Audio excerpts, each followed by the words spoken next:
bien, chers frères, voici la servante du Seigneur, que tout m'advienne selon ta parole. Tel est le oui, le fiat de la Vierge Marie, à l'instant même où elle donne sa réponse à l'ange Gabriel, à l'instant même, Dieu s'incarne dans son sein. Mes chers amis, tout le mystère du salut, le mystère de l'incarnation et le mystère de la rédemption sont suspendus au oui de Marie. Notre éternité est suspendue au oui de Marie. Tout dépend de son oui. Dieu a cette infinie délicatesse de venir lui demander, lui quémander son oui, son fiat, pour commencer le mystère du salut. C'est là que l'on voit que Dieu ne force pas l'homme à le suivre. En aucun cas, il va imposer son salut à l'homme. Au contraire, il va lui demander la permission. Et le oui de Marie permet notre oui de chaque jour. Le oui de Marie permet ainsi à Dieu d'investir l'humanité pour que l'humanité puisse entrer dans le sein de la divinité. Sans le oui de Marie, rien n'aurait pu être possible. Non pas que Dieu soit impuissant sans le oui de cette femme, mais tout simplement, il ne voulait pas brusquer, il ne voulait pas forcer la volonté de l'homme.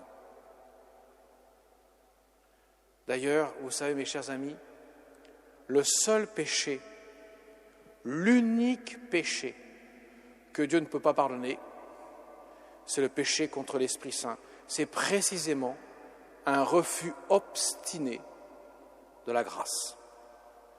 C'est un non et non pas un oui. Et devant le non, Dieu s'incline. Il ne peut pas pardonner à celui qui ne veut pas demander pardon, puisque le pardon implique nécessairement une relation. La Vierge Marie permet, par son oui, permet ainsi à l'humanité de connaître le oui du salut. Et à ce moment-là, ce fiat de Marie, qui correspond à tout le oui de toute sa vie, elle n'est qu'un perpétuel oui, Dieu peut venir dans le monde, et comme dira le Jésus à travers le psaume 39 qui est reproduit qui est cité à nouveau dans l'Épître aux Hébreux, le psaume, on peut mettre sur la bouche de Jésus, et bien comme il le dit, ce psaume, effectivement, moi je suis venu pour faire ta volonté, me voici, je suis venu pour faire ta volonté, car la volonté de Dieu, la volonté de Jésus n'est autre que la volonté divine, bien sûr, et la volonté divine, c'est de sauver l'homme de l'emprise du péché pour lui donner la grâce de la rédemption. Vous voyez, mes chers amis, Marie a un rôle absolument unique. Bien qu'elle ait reçu une grâce par anticipation pour être l'Immaculée Conception qui vient de la croix du Seigneur, son oui est un oui pleinement libre. Et nous sommes toujours libres devant le mystère. Dieu nous donne la grâce nécessaire pour l'accueillir, mais il ne nous force pas à l'accueillir. Voilà pourquoi Marie aussi jouera un autre rôle absolument fondamental que Jésus va lui confier, qui sera le oui, son oui qui permettra à notre oui de s'inscrire dans le sien.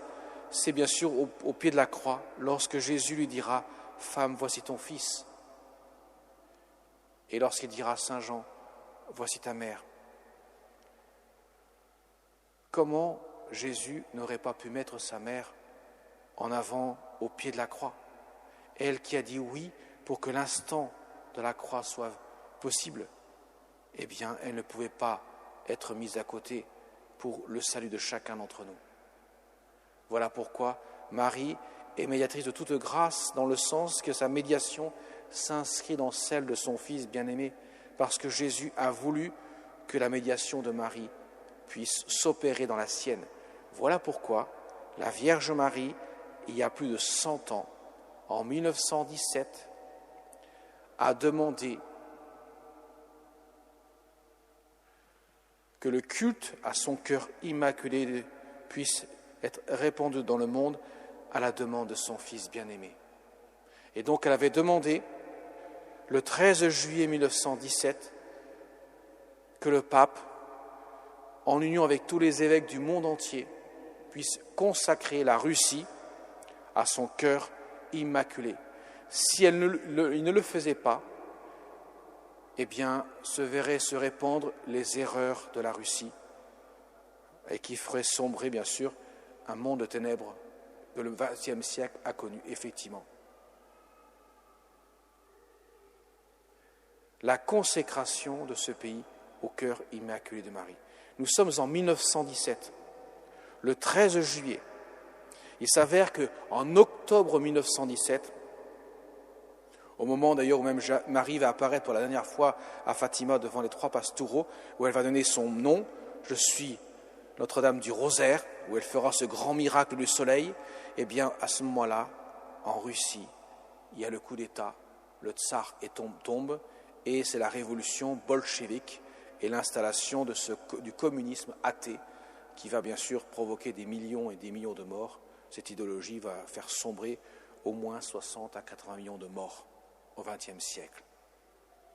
Et elle a pollué par son athéisme tout l'Occident et tout le monde entier, qui a répandu cette notion, cette pensée, cette culture de la vie sans Dieu.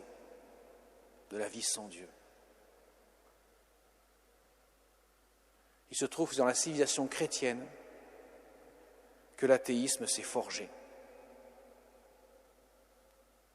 Parce qu'on a voulu se rebeller contre Dieu.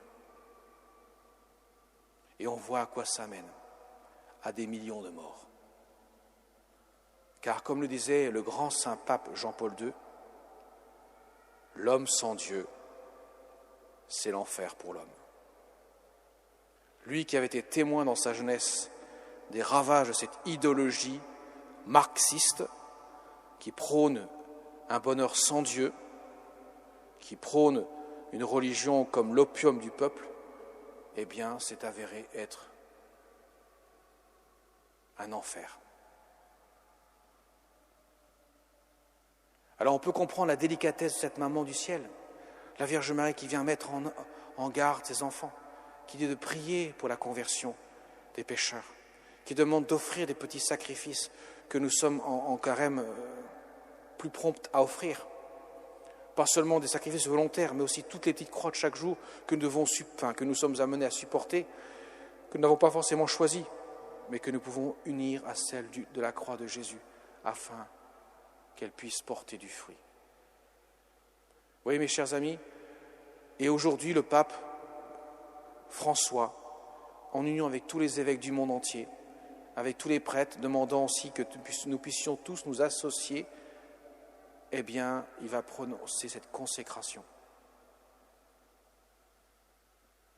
de la Russie et de l'Ukraine pour demander au Seigneur que le culte au cœur immaculé de Marie puisse se répandre dans le monde entier.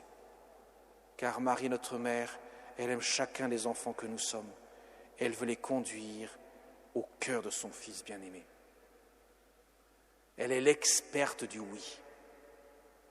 Quelle personne peut être plus experte qu'elle, que celle qui a dit oui à Dieu toute sa vie et qui ne cesse de dire oui à Dieu?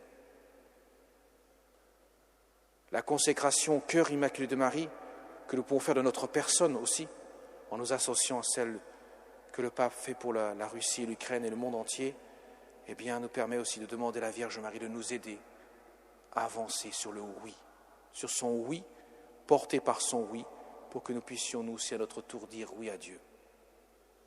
Car comme le disait aussi encore Jean-Paul II, Benoît XVI à sa suite également, Dieu ne prend rien, il donne tout. Il donne tout. Son amour est tellement débordant qu'il ne veut que le bonheur de l'homme. Alors demandons-le avec un cœur contrit, mais aussi un cœur plein de joie et de confiance que notre Mère du Ciel nous met dans notre cœur pour que nous puissions dire aussi avec elle que tout se fasse pour moi selon ta parole. Amen.